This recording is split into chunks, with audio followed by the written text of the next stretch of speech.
Right here. Oh, okay. Thank you. You're welcome. Yesterday on the 18th at approximately 6 p.m., Oklahoma City dispatchers received a call of a man trying to pull over a vehicle in a pickup truck. It came in as a possible police impersonator call. Our officers were able to intercept that vehicle in the area of Southwest 15th and I-44. They stopped a black over gold Ford F-250 pickup truck and made contact with the driver. The driver was identified as a David Ray Roberts. He's a 31-year-old white male. He was wearing a police-style uniform with a gray shirt similar to Oklahoma City Police, blue pants, and a blue vest jacket over the uniform shirt, and he had a badge. Further investigation proved that he was acting as a security guard, or so he stated to the officer that stopped him. He indicated that he had called 911 after witnessing this driver cut another driver off, and that he was trying to get that driver stopped. What his full intentions were, we don't know yet, but when the officer made contact with him through further investigation, they found a multitude of police-related items in his vehicle, consisting of police radios, different badges, a lapel microphone, credentials, and credit cards, and other monetary items for several other vehicles, handcuffs, duty belt, flashlights, other items that would be consistent with law enforcement. In the way of a firearm, they found a pellet gun that looks like a real pistol under the seat in a police-style holster. He was arrested for police impersonation and was also found to have an outstanding county warrant for embezzlement, in addition to narcotics that were found on his person in 3 different quantities. We'd like the public to know that whenever they're driving and they are being stopped by a vehicle, it's very rare for a police officer to stop a car in an unmarked vehicle. It does happen, but when that happens, they're quickly assisted by marked cars, uniformed officers in marked vehicles. We do have officers that do drive unmarked vehicles, but they wear their police uniform and they stop vehicles on traffic on the highway. Those cars are equipped with a multitude of flashing lights, and the officer will be in uniform.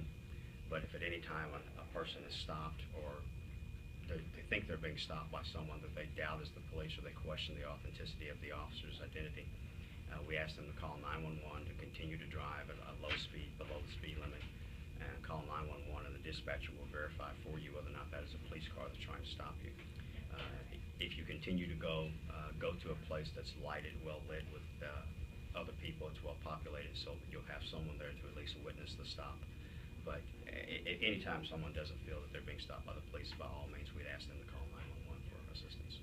Captain, does it appear in this situation that's what our victim actually did? The victim did call 911, did the right thing here. We know that the suspect also called 911. His story was that he was trying to get that vehicle stopped, but we can't even verify that he's a security guard, as he stated that he was. Even if he is a security guard, he's gone well beyond his scope and his range of employment by stopping vehicles that would be off grounds where he was stationed as a security person. Is there reason to believe this is not the first time that he's done this?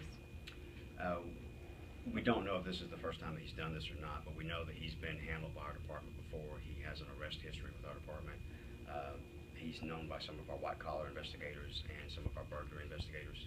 Several of the items that were found in the car are believed to have been taken in some previous burglaries. There were credit cards and some other monetary items in the vehicle that we're still investigating. Did it appear that he had been trying to impersonate other people as well?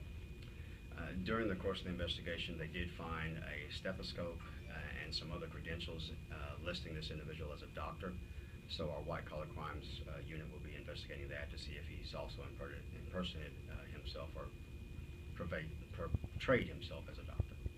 He also had ID cards, Social Security cards, credit cards for numerous other names. We don't know if those are victims or if those are somehow forged identities, right? Correct. There were Social Security cards, credit cards, and other items in various other names. We're currently investigating. We know some of those are connected to a burglary, but we're currently investigating all of the names to determine if some of those names are made-up names to fraudulently obtain credit, or if they were actually stolen items. You said that you've had dealings with him before. What are the range and scope of the different, I don't know if there's charges or arrests or whatnot that you've dealt with him for. Just a second.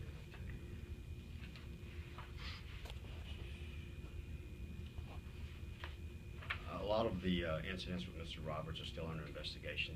The one prior arrest we have on him is for DUI, but he has quite a bit of other incidents that we're looking at him on in the way of burglaries on high-collar crimes.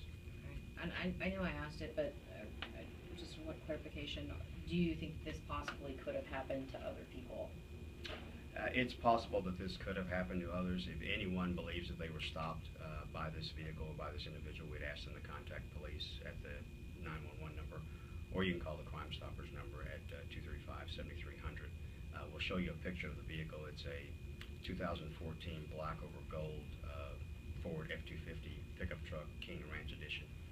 So if anyone's been stopped by this vehicle, he was also using a yellow strobe light that he would put on top of the vehicle, and the vehicle is equipped with amber lights on the top roof of the vehicle, and we're told he also had some type of emergency lights in the grill, front grill. How common is it to see someone impersonating a police officer? We hear about it from time to time with people impersonating police officers, whether it be Oklahoma City, another metropolitan agency, or OHP. This is one of the primary reasons why the Oklahoma City Police Department, as a department, does not issue or give out patches to patch collectors. Individual officers can do that, to give a patch to someone that's collecting, but as a department, as a whole, we do not issue patches. And we know that some of the police supply places around town, they sell this equipment, but they try to do their due diligence to make sure they're not selling it to someone who shouldn't have it. But again, it is a business, and a lot of this stuff is available to people to buy. It looks like he kind of went all the way, trying to impersonate an officer. Is this one of, could this be a convincing case to somebody out in the public? You've got the uniform, the gun, the car, all of these different elements. He clearly put some effort into this. Well, we haven't detected anything on his car other than the lights that would possibly make him to appear to be law enforcement. But as far as the uniform, yes, he did go to extensive measures to have a uniform that's similar to the police department. But we know there are other security companies out there that have uniforms that are similar to ours. This individual had no CLEAT certification through the Council of Law Enforcement Education and Training to be a security guard. And so far, we've been unable to identify a particular company that he states that he works for. But yes, he was extensive in the fact that he had radios, he had different badges, he had a bail bondman's badge and jacket, flashlights, handcuffs, the whole 9 yards that you would expect an officer to have, with the exception of a firearm. The weapon that he had was a BB or a pellet pistol. Last question for me, again, clarification. In all cases, if you get pulled over by an unmarked vehicle, a marked vehicle will come to assist. A marked vehicle can come to assist if you call 911. In some cases that won't happen, but the officer pulling you over in an unmarked vehicle will definitely be in a police uniform. There'll be a multitude of police lights, but if you still are unsure that that's the actual police behind you, we would ask that you just continue to drive till you get to a well-populated location, drive at a speed lower than the speed limit, and call 911 if you have a phone. If you continue to drive, you will definitely see marked vehicles that will appear at that stop. And just so I'm clear, you said some of the stolen ID, or some of the IDs and the credit cards and whatnot were involved in a previous theft case, and some of them though may just have been fraudulent. Yes, some of the items that were in the vehicle we believe are connected to a burglary that's under investigation. The other items we haven't yet identified a particular case that they may be associated with, so we don't know if they are associated with a previous burglary or if these are items that he acquired just by using someone's information by getting credit cards through the mail. We know that the individual had some stolen mail in the vehicle as well, so we know that that's one way to obtain a credit card in someone else's name. You steal